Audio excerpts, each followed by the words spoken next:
नमस्कार. महाराष्ट्रातील विविध क्षेत्रातील बातम्या झटपट आपल्या मोबाईलवर पाहण्यासाठी लगेचच सबस्क्राइब करा राष्ट्रशक्ती लाईव्ह न्यूज आणि सोबत बेल आयकॉन प्रेस करायला विसरू नका.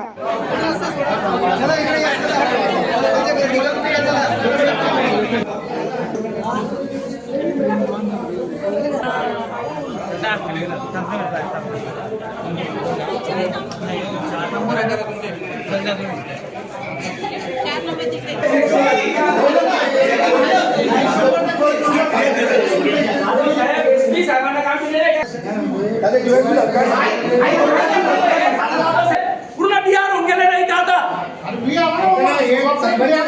काय म्हणतो दादा साहेब एसपी साहेबांना इथे बोलवा. तुम्ही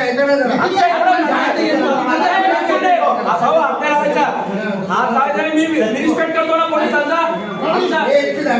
मी काय म्हणतोय हसते हसते चालणार नाही. एसपी साहेबांना आमच्या बाहेर हमला झाला असता ती गोष्ट वेगळी आहे.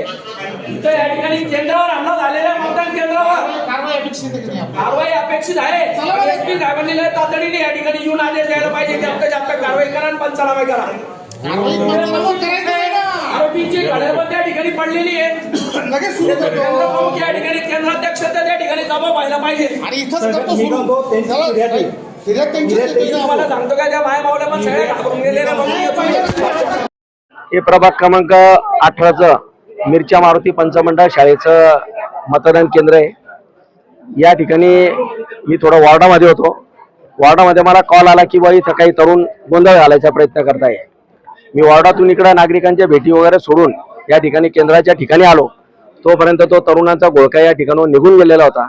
आणि मी आल्यानंतर जेव्हा प्रत्येक खोलीच्या केंद्राध्यक्षांना त्यांना सांगितलं की बा या ठिकाणी कोणीही अनवॉन्टेड व्यक्ती भले ते आमच्या फेवरचे असतील तरी त्यांना अनवॉन्टेड व्यक्तींना तुम्ही तुमच्या केंद्रामध्ये या खोलीमध्ये प्रवेश देऊ नका.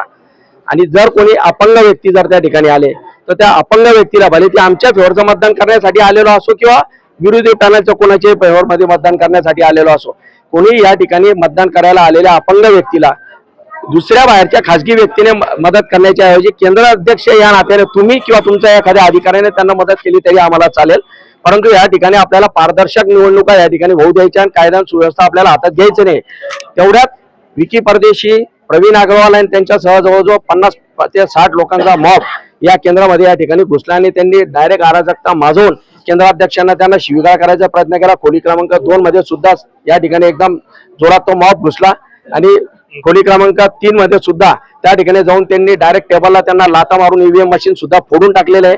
आणि इतका प्रचंड दहशत माजवली की जे मायमावल्या या ठिकाणी मतदान करण्यासाठी आलेल्या होत्या त्या मायमावल्या सुद्धा भीतीने या ठिकाणी रडायला लागून गेल्या. आणि तसाच तो मॉब म्हणजे या ठिकाणी ते दांगडो करत असताना या ठिकाणी उपस्थित असलेले मोहिते नामक जे एपीआय होते त्यांच्या समोर आणि पोलीस कर्मचाऱ्यांच्या समोर इतकी दादागिरी त्यांनी त्या ठिकाणी माजवली.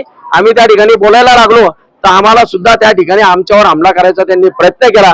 त्या ठिकाणाहून पोलिसांना सुद्धा त्यांनी दादागिरी करायचा प्रयत्न केला. आणि इथून बाहेर निघून मी जेव्हा वाद नको म्हणून मी केंद्राच्या बाहेर निघायला लागलो तर आमच्या मागे मागे त्या ठिकाणी केंद्राच्या बाहेर आले आणि तिथं डायरेक्ट प्लास्टिकच्या खुर्च्या वगैरे उचलून ज्या आमच्या शिवसेनेच्या पॅनलमध्ये एससी महिला उमेदवार आहेत ज्योतिराव राजू ठाकरे आणि एसटी उमेदवार आहेत मंगलताई सुनील सोनवणे, या दोघांवर सुद्धा त्यांनी प्लास्टिकच्या खुर्च्या त्या ठिकाणी आणून मारून फेकल्या. त्या सुद्धा महिला पूर्ण प्रचंड प्रमाणात भेटून गेलेल्या होत्या. अशा पद्धतीची अराजकता या ठिकाणी भाजपच्या उमेदवारांच्या माध्यमातून माजवण्यात आलेली आहे. ठिकाणी हमला केलेला आहे. त्यांच्यावर शासकीय अधिकाऱ्यांनी त्या ठिकाणी गुन्हा दाखल करायला पाहिजे. आणि अशा पद्धतीचं जर वातावरण जर घडू होत असेल तर ही लोकशाही संपलेली आहे मी यापूर्वी सांगत होतो. म्हणून चांगल्या लोकांचं राजकारणामध्ये काम राहिलेलं नाहीये. या ठिकाणी फक्त दादागिरी करणारे अमाप पैसा कमवून बेकायदेशीरपणे पैसा कमवून नागरिकांना दडपशाही खाली आणि पैशाच्या खाली दाबून निवडणुका जिंकण्याचा प्रयत्न करणाऱ्या लोकांचाच फक्त आता निवडणुकीमध्ये आयुष्य राहिलेलं आहे. म्हणून नागरिकांची सेवा करणारे कोणीही या ठिकाणी यापुढे निवडणुका लढवू शकत नाही.